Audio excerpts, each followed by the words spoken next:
Alô, meu irmão, minha irmã, meu amigo, minha amiga, tudo bem com você? Estamos novamente aqui, projeto Missão Actos, resgatando a essência da igreja primitiva. Hoje vamos dar continuidade ao livro do profeta Malaquias, que encerra o Antigo Testamento, mas nós gostaríamos de fazer um breve comentário sobre a situação real do país, sobre tudo que nós estamos vendo, algo bem pontual, corriqueiro, que já virou rotina, é tão redundante que a sensação que nós temos que a morte, incendiar ônibus, fechar entradas de comunidade com barricadas, parece que essas coisas não mexem mais com o cidadão carioca. Parece que o cidadão brasileiro está meio que anestesiado.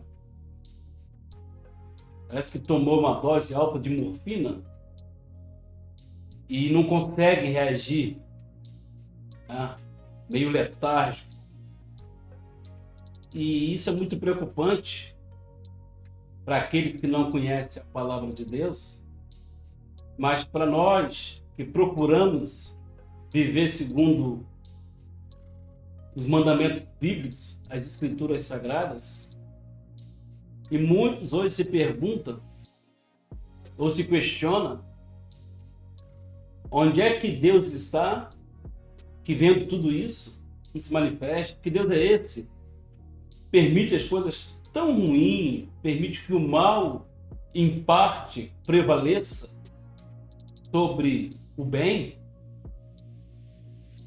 Mas lembrando aqui de uma frase do reverendo Martin Luther King Jr., com relação ao apartheid, a sua luta, suas marchas memoráveis e que marcaram uma era, marcaram a história da luta pelos direitos civis dos afro-americanos, dos afrodescendentes norte-americanos, quando ele dizia, isso em meio a uma grande pressão de todas as áreas, não só da vida dele, mas da sociedade, do mais alto clero até a periferia, até os guetos norte-americanos, aquele homem era pressionado em busca de uma solução. E ele deixa uma frase bastante interessante. Eu não temo o grito dos maus, mas o silêncio dos bons. E eu fico imaginando que Martin Luther King, quando ele é iluminado por Deus, para traduzir essa frase em ações práticas que ele já vinha tomando, a rigor, Martin Luther King Jr. não está falando para ele apenas. Não é uma frase monocrática, não é uma frase particular. É uma frase que parte do individual para o coletivo, como um líder, e a gente sabe muito bem que liderar é influenciar. Ele está, na verdade, dando uma sacudida naquele povo americano que estava passando por um processo muito semelhante ao povo brasileiro. Meio que anestesiado, entorpecido, sem reação, sendo massacrado, perseguido, totalmente excluído da sociedade, não podia sequer sentar no ônibus ou sentar no banco de uma praça. Na verdade, não podia nada, a não ser respirar pelo menos o ar que Deus assim fornecia. E quando Martin Luther King ele traduz essa frase, ele, na verdade, está dizendo para cada cidadão negro americano e também para aqueles que não eram negros e que eram americanos, mas que eram cidadãos, pessoas, ser humano, que tinha coração, que tinha mente, que pensava, que formava opinião, que entendia que aquilo não era correto, que não era lícito. Tanto é verdade que nas marchas dele não tinha só negro, tinha brancos, pardos, morenos, índios, tinha todo tipo de etnia. E vários líderes religiosos promovendo aquilo que praticamente correu toda uma nação de norte a sul, de leste a oeste. E o que nós estamos vendo no Brasil é mais ou menos um povo que parece entorpecido. Só que nós vamos falar hoje de um profeta, que é o profeta Malaquias, mas eu quero trazer uma breve lembrança do apóstolo Paulo, quando ele escreve uma segunda carta a seu filho na fé, para Timóteo. No capítulo 3, o apóstolo Paulo, ele fala que haveria um momento, haveria um período em que o mundo estaria vivendo por uma grande corrupção, uma extrema corrupção nos últimos dias. Evidentemente que não era para o dia dele, não era para o momento dele, embora a corrupção ela existe desde a queda.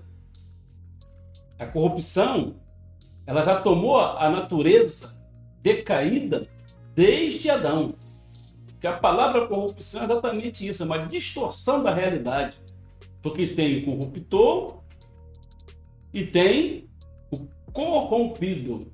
Para que se chame corrupto, tem a ação e a reação. Então existe aí algo que era moral, deixou de ser moral para ser imoral. Algo que era para ser ético, deixou de ser ético para ser antiético. Algo que tinha valor, deixou de ter valor para uma inversão de valores. Porque, na verdade, parece que hoje o certo está errado e o errado está certo. O bandido vira herói e o policial vira bandido. O que faz a coisa certa, ele é perseguido, ele é ameaçado, ele tem a sua vida totalmente transformada por uma covardia terrorista de um império do medo, de ameaça, de toda sorte de retaliações e coercitivo. Isso é coercitivo, é coagido.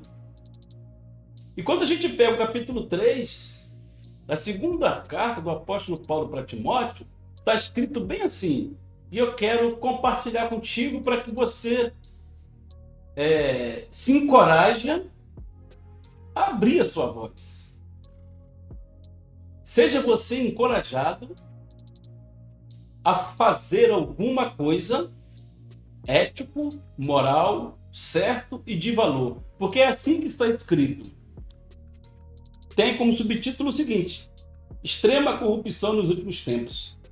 Sabe, porém, isto, que nos últimos dias sobrevirão tempos trabalhosos, porque haverá homens amantes de si mesmo, avarentos, presunçosos, soberbos, blasfemos, desobedientes a pais e mães, ingratos, profanos, sem afeto natural, irreconciliáveis, caluniadores, incontinentes, cruéis, sem amor para com os bons, traidores, obstinados, orgulhosos, mais amigos dos deleites do que amigos de Deus, tendo aparência de piedade, mas negando a eficiência dela. Destes, afasta-te, porque deste número são os que se introduzem pelas casas e levam cativas mulheres nécias, carregadas de pesados, levadas de várias concupiscências, que aprendem sempre e nunca podem chegar ao conhecimento da verdade. Mas quando nós estamos lendo isso, olha quantas qualidades negativas que nós conseguimos enxergar dentro da sociedade brasileira. E muitos de nós ficamos espantados que não deveríamos ficar, porque é mistério que tudo isso aconteça. O texto desse capítulo 3 é muito claro. Extrema corrupção nos últimos tempos. Não é nos últimos dias. É nos últimos tempos. Nos últimos tempos da história da humanidade. Nos últimos tempos de vida nesta terra. E quando nós falamos nos últimos tempos, nós estamos falando sim, em princípio das dores.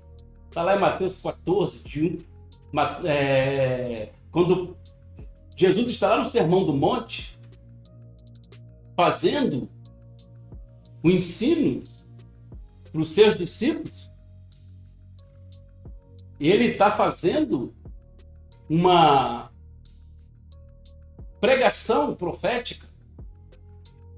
E quando a gente fala dessa pregação profética, né, desse ensino profético, Jesus fala sobre o princípio das dores, dores de parto. Então, quando você pega o livro da vida, a Bíblia Sagrada, você vai perceber que o que nós estamos vivendo nada mais é do que mais natural possível que o ser humano possa fazer. Homens cruéis, soberbos, avarentos, amantes de si mesmo. Parece que são bonzinhos, cheios de piedade, mas nega a eficiência dela. E quando a gente se depara com um texto desse, antes de dar continuidade ao profeta Malaquias, a gente percebe que não deveríamos, ou não era ideal, eu e você estar apavorado com tudo isso. Pelo contrário, nós deveríamos que estar agindo, deveríamos que estar nos movimentando, deveríamos estar compartilhando essas coisas com todos aqueles que conhecemos, principalmente nas redes sociais, para mostrar para as pessoas que o que o Brasil está vivendo hoje, o que o mundo vive hoje, é bíblico e é irreversível.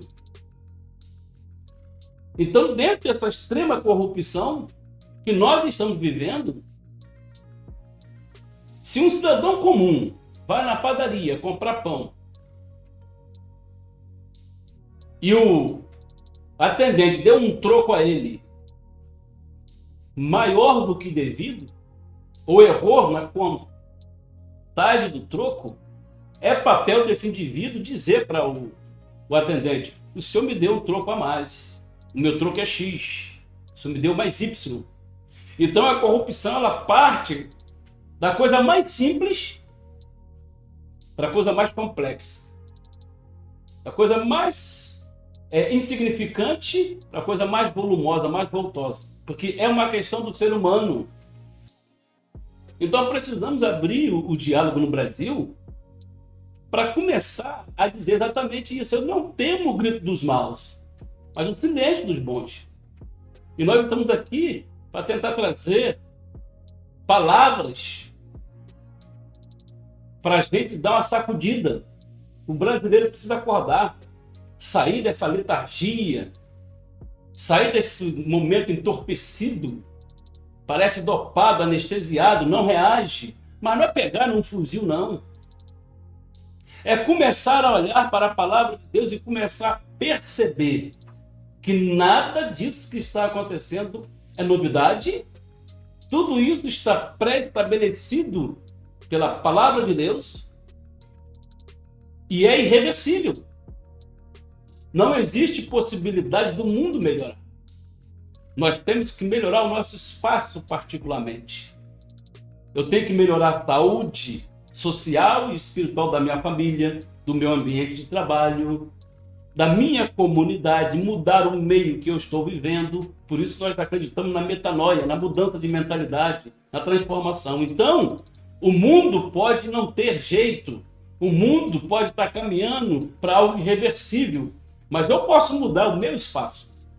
Eu posso transformar a minha comunidade. Eu posso transformar a minha família, eu posso transformar o meu ambiente de trabalho, eu posso transformar a minha parentela, eu posso transformar o meio em que eu estou inserido, desde que eu resolva e decida dar voz, não só na palavra de Deus, mas para tudo que é verdadeiro, tudo que é ético e tudo que é moral. Então, quando nós ficamos assustados porque nós não estamos fazendo nada para mudar a situação. E a situação está ficando muito pior. E agora trazendo essa questão da corrupção, trazendo essa questão do que é muito pior, o profeta Malaquias, ele praticamente está discursando para sacerdotes corruptos. Ele está exortando sacerdotes que corrompiam a palavra de Deus, como a lei de Deus, fazendo o próprio povo tropeçar. Então, a corrupção ela é sistêmica desde Adão, desde a queda. Não é uma coisa específica e particular do brasileiro ou do Brasil. É uma coisa do ser humano. E só tem um jeito para se livrar disso. Através da palavra de Deus. E aqui o profeta Malaquias, ele, dando continuidade, nós estamos aqui na segunda parte desse entendimento, ele falando para os sacerdotes, ele diz assim, ó, capítulo 3, versículo de número 5. Enxergar-me-eis a vós para juízo e serei uma testemunha veloz contra os feiticeiros e contra os adúlteros e contra os que juram falsamente e contra os que defraudam o jornaleiro e pervertem o direito da viúva e da órfã e do estrangeiro, e não me temem, diz o Senhor dos Exércitos, porque eu, o Senhor, não mudo. Por isso, vós, ó filho de Jacó, não sois consumidos. Então, isso agora é uma resposta para a tua pergunta. Por que Deus, sendo tão bom, permite coisas tão ruins acontecer? Por que Deus ele faz essa analogia diante de tudo que está sendo feito de corrupto, adulterando a lei? Ó filho de Jacó, eu não mudo. Ou seja, Deus não pode mudar a natureza dele, porque não há ódio. Deus não é vingativo. Deus não é homicida. Deus ele só tem a vontade permissiva e a vontade volitiva. E a maior advertência que nós temos nesse texto é que a maior disciplina de Deus não é te punir, não é me punir. A maior disciplina de Deus na sua vontade permissiva ou volitiva é deixar você fazer o que você quiser fazer. É por isso que ele não muda. Não é só porque ele deu livre-arbítrio. É porque ele não pode contrariar sua própria natureza. Ele não pode destruir o que ele criou. Por mais nefasto, cruel que seja o crime, até no direito diz. Por maior que seja e mais cruel seja o crime, ele tem direito à defesa. O réu tem direito à defesa. E Deus aqui, ele está dizendo o seguinte: porque eu, o Senhor, não mudo. Por isso, vós, ó filho de Jacó, não sois consumidos. Está claro agora? Ficou mais claro? É como se Deus estivesse dizendo para nós aqui: porque, ó filhos do Brasil, eu não mudo. Por isso, vós, brasileiros, não são de todos consumidos. Mesmo em meio a esse caos, Deus está tratando. Deus está levantando homens. Deus está despertando uma igreja. Nós estamos aqui neste canal tentando fazer exatamente o mínimo no máximo. É o que Deus quer que você e eu façamos. O mínimo no máximo. Para que Deus faça o impossível, eu preciso fazer no mínimo o possível. E é isso que nós estamos fazendo aqui. Então há aqui um bálsamo, por mais duro que seja a advertência de Deus para com esse sacerdote, Deus está dizendo que para que o povo não seja consumido pelos erros do sacerdote, ele está dizendo, eu não mudo e não vou consumir vocês.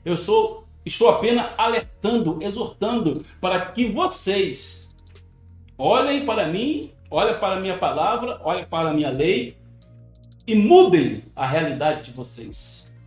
Então, quando nós damos aqui seguimento, não devemos roubar o Senhor sem duvidar da sua providência e justiça. Opa, a palavra roubar foi muito difundida durante muito tempo nos púlpitos das igrejas evangélicas do Brasil, quando vários pregadores, preletores de mídia, celebridades, chamavam membros de ladrão.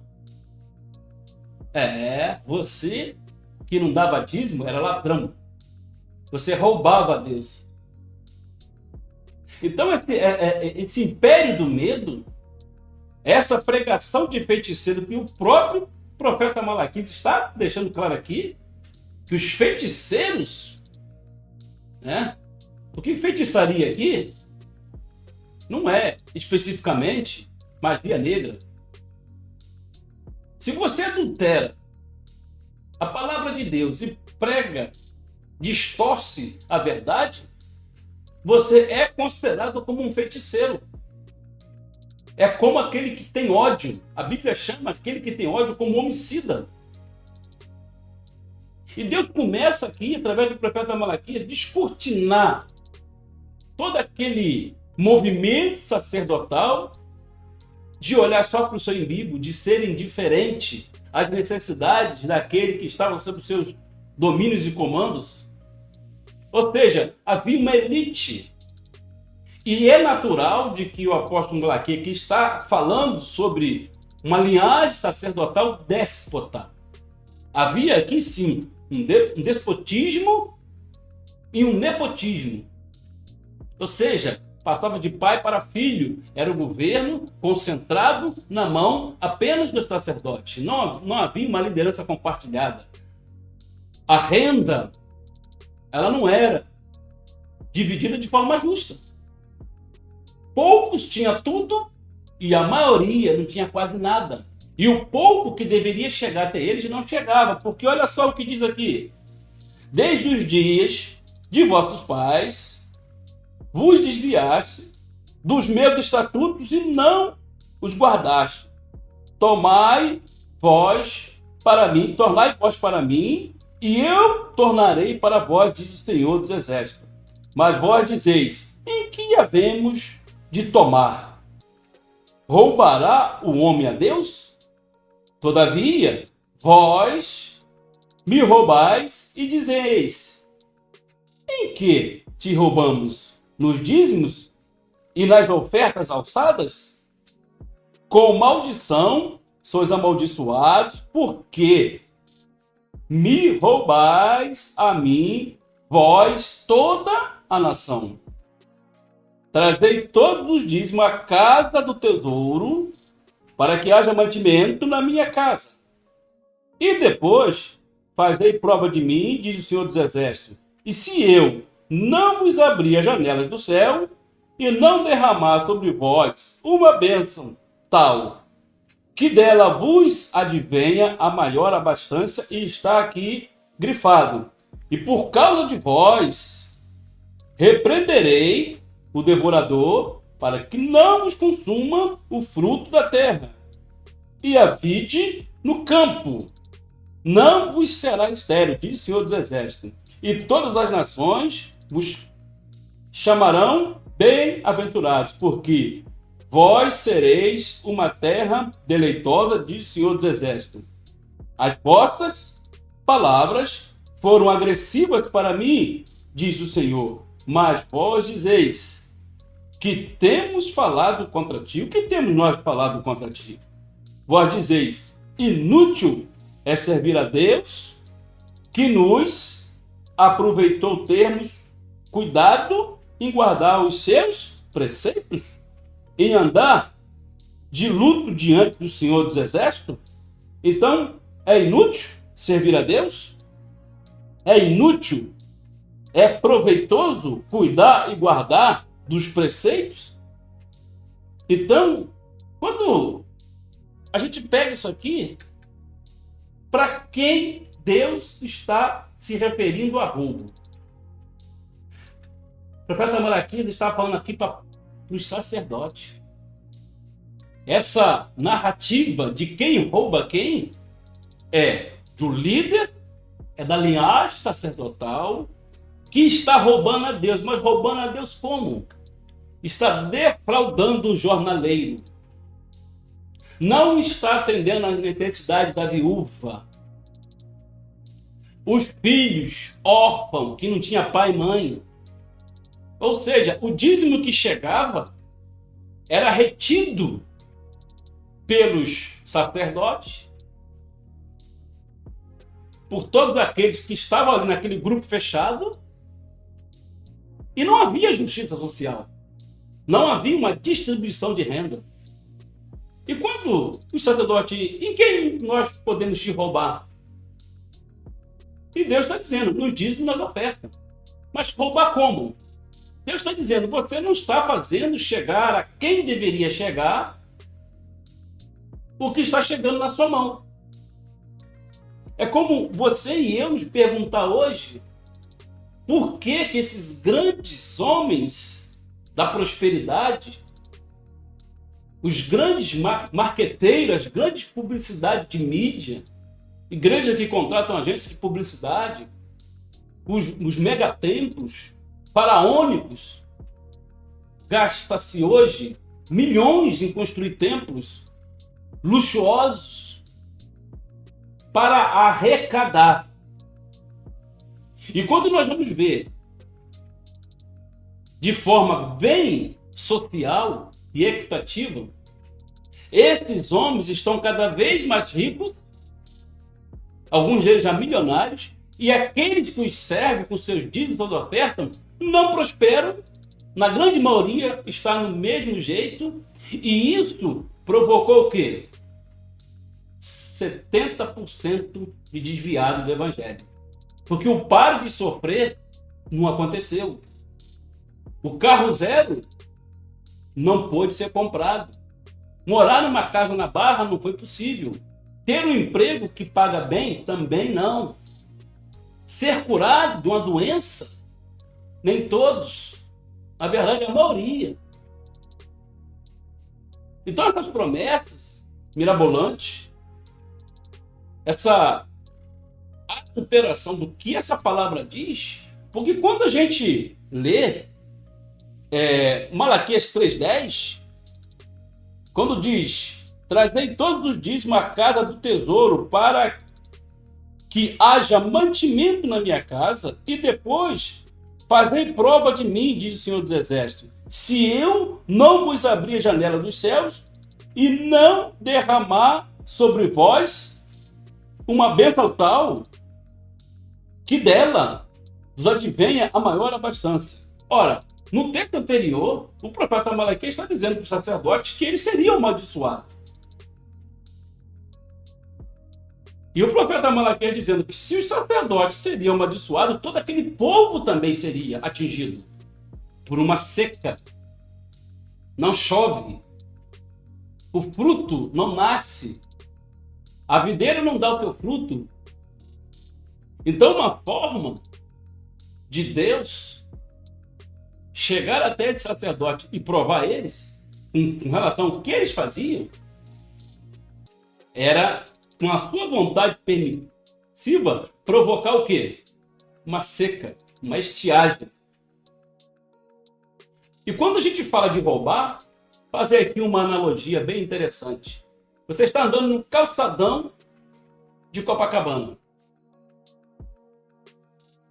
O camarada tira a pistola e diz para você assim, ó, passa a sua carteira. Você vai, pega a sua carteira e entrega para ele. Ele tomou de assalto pela força a sua carteira. Você não entregou a sua carteira de forma voluntária.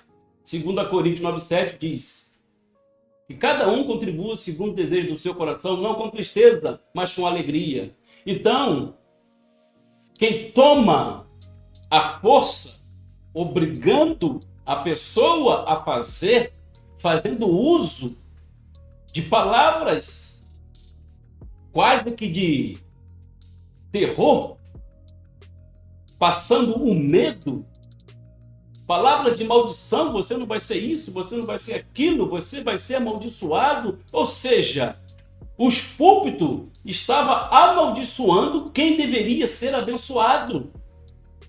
E a Bíblia aqui, por meio do profeta Malaquias, está dizendo que a maldição aqui está sendo estimulada pelo próprio Deus para os sacerdotes. Então a maldição aqui recai para os sacerdotes, não para aqueles que eles lideravam. Então foi tudo invertido, foi tudo adulterado. Isso aqui é uma corrupção de que nós vivemos dentro das nossas igrejas durante décadas.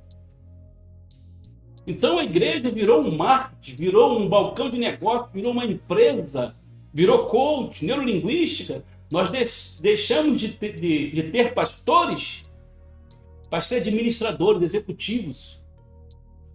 Então, como é que uma pessoa de cima de um púlpito ela pode abrir a boca, com que autoridade, com que legitimidade, veracidade, dizer para um membro humilde que ele é ladrão porque não pode dar o dízimo ou porque não quis dar o dízimo? Não importa a razão. Então, chamar um humilde servo do Senhor, membro de qualquer igreja, de ladrão porque ele não entrega o dízimo, é sim uma pregação de feiticeiro. É amaldiçoar, sim. É fazer as pessoas tropeçar numa falsa prosperidade, numa palavra mentirosa, que a Bíblia não diz. Promessa que Deus não fez. E está claro aqui, ó. Deus, por meio do profeta Malaquias, está dizendo em alto e bom som: os sacerdotes, nessa ocasião, é que seriam amaldiçoados. E por eles serem amaldiçoados e tropeçar na palavra, o povo também tropeçaria. Então, o que nós estamos vendo aí? Estamos vendo um Brasil que poderia ter uma voz profética, que poderia ter igrejas ao estilo Martin Luther King Jr., mudando esta nação. Mas o que nós vemos é muito dos líderes serem alcançados por essa corrupção tão danosa. Porque o que a gente ouve nos meios e até em conversa de barraca não é que o diácono seja ladrão. O cidadão comum, ele não chama o diácono de ladrão, ele não chama o presbítero de ladrão, ele não chama o evangelista de ladrão. Ele diz o seguinte: é o pastor que é ladrão. Da boca desses homens comuns, muitos deles nem não vão para a igreja. Porque o marketing negativo que foi construído impede eu e você, até em alguns aspectos, de divulgar o evangelho. Porque eu vou para a igreja, os pastores são tudo ladrão. Só tem ladrão, só tem 71. Aí, ó, vários deles aí passando com algema aí, ó. Nós cansamos de ver notícias aí de pastores envolvidos em escândalo de corrupção. Então nada mudou. O que não pode é você e eu ser coagido, dar o que não podemos, acreditando numa promessa que o homem corrupto de púlpito está fazendo. Mas nós te convidamos a você vir para a palavra de Deus, como um crente de Bereia, e conferir se o que está sendo dito de púlpito está de acordo com a lei de Deus, está de acordo com a palavra. E nós estamos vendo aqui que não. Está bem claro que durante muito tempo o povo evangélico brasileiro foi amaldiçoado dos púlpitos e sendo chamado de ladrão. Mas ladrão aqui é os sacerdotes. Quem está roubando a Deus aqui é os sacerdotes. Quem está retendo o que teria que ir para o jornaleiro, para a viúva, para o órfão, para o estrangeiro, é os sacerdotes. É uma elite. Isso te lembra alguma coisa hoje?